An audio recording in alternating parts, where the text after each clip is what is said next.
Welcome to Classic Car Co. So as you can see, I've got one set of decals on. Decals. I always call them decals, but decals, whatever you want to call them. And it's gone on quite nice. So quite pleased with that. You've got to start with that one on the front, with that angle. Unfortunately, I creased it a little bit there. But it could be a scratch. But it looks pretty straight. I'm quite happy with that. What I've got to do now is see if I can go online, or Martin can do it for me. My friend Martin Reed, because he's good at finding stuff. And there's a gold one. So there's a mesh that goes in there and it goes over the lights and leaves the David Brown open in the middle. So I think I can get a second hand one. And it's gold apparently. There is supposed to be some white trim on the bottom of there. I'm not sure if I'll put that on or not, we'll see.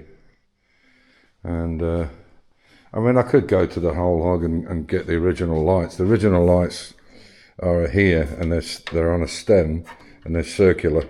Obviously a stoplight to the back, and I don't know what it would have been on the front, maybe red as well. But it was double-sided, and they stuck up from there. If I can get them, I'll go with them. If not, I'll just put these ones on. I don't think it will be on the road here. I don't know if it's worth messing around with registration and stuff.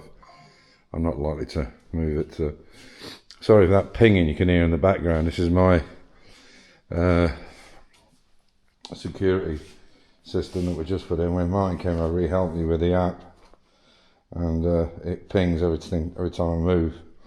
And of course the camera's there, as you can see. It's just a cheap system. I wanted to see how well it works. Very good price. You get two for €42.90. So yeah, what I'm going to do is try it out for a few months, and then I'll get an all-weather one for outside. And you can see there's the app for it now. It's called Tapo. And so you go in the garage, and you can actually that should turn around now. There you go, there's me in there. It'll be delayed a little bit, but there you go. So, yeah, so that one's in there. I've got another couple around the building. Anyway, so going back to this, that one's on. Sorry, it's echoing now. Let me turn this off. It's annoying every time you move. Yeah, so paint those in white there, and then put the gold piece on. Get this decal on this side, and yeah, that's even got David Brown on the exhaust. And what I'll do is I'll cut sort of an inch or so. Somebody mentioned it's a good idea, but I want to put a cap on it, a water trap on it, you know, that flicks up and down. I don't know why, I just like the sound of them. So I'll get it first and see how big the band is that goes around the top, and then decide where I'm going to cut it. So, although that will make it worse, won't it? Because it'll have a counterbalance on it and it'll flick up when you're... Anyway, we'll see. We'll see. But it makes a hurrah of a noise without the exhaust on it. And it is just planted in there. It's just pushed down onto it. Sort of tapered fit kind of thing. But there we go. So, decals look nice. I think they really set it up. And the next lot is around here. Is the other decals, which is all the, you know, the gear selection and the tow hitch and basically everything, depth control, yeah, run, stop, all that kind of shit. So, and again, Martin managed to get them for me, so I'll get this sorted out. As you can see, we've got the box off at the moment. So the problem we've got with the hydraulics is, I mean, you know, basically the thing hasn't been run for 25 years. We can get it to lift now, but we can't get it to lower. And we've checked out, so we've taken that one off on that side, but that's more for a trailer hitch, more hydraulics. This is the locking system, which works fine. PTO works perfect. And the lift arms will go up, they just won't go down. And the Select-O-Matic thing seems to be working okay, but I think it's just lack of use. But if you look inside, where I think the problem is with this handle here, there's no kind of resistance on this at all. And I've sent a message And I sent a message or a voicemail to my friend Steve in Belgium. He has a 990 D3S shooter. His channel is brilliant channel and brilliant guy. I mean, what he can't do is not worth talking about. He's a brilliant all-rounder.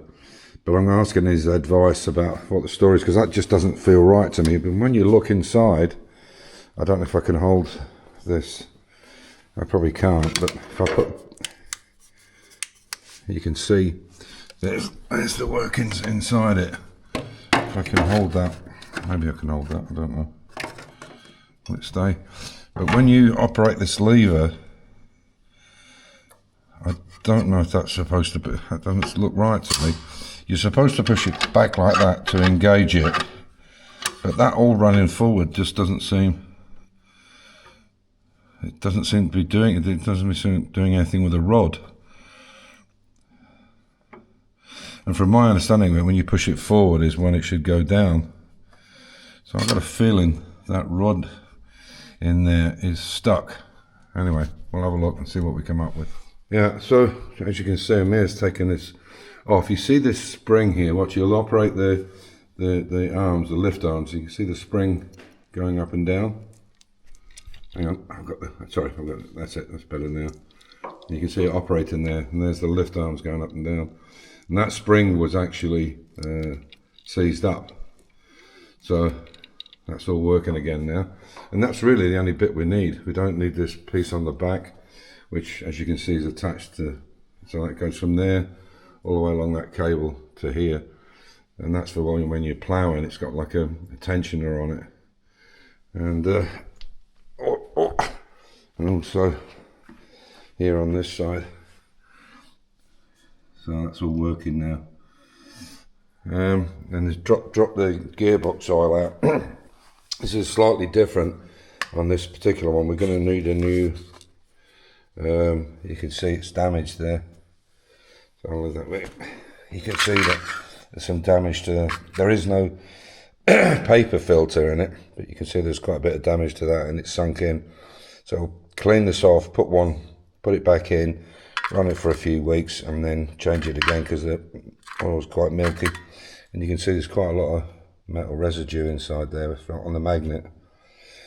But this is much shallower than the 990. There's quite deep pan on it. It's got a paper filter in it, so that's different. It looks great underneath. So we're going to drop the engine oil and the gearbox oil and change a few filters, and that'll be everything. We should have actually done it, I guess, in the first place, but yeah, the problem is we had a set time for doing the sandblast, and he could only do it when he said he could do it straight away, and so we just went with it. And then we'll put it all back together, and hopefully everything works well. Okay, so there's where the filter goes in. It's just a gauze filter. It's quite tidy in there. So I've done some checking. I've got a book on it. I've done some checking for capacities on this. And now I've got to do the front bit.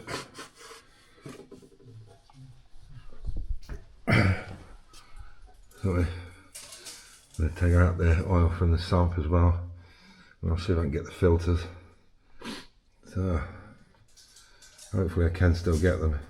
So this is the filter inside. It's just a mesh filter. And the centerpiece there comes out, which we've taken out. It's a magnet and a spring. But you can see how badly that it's sucked in.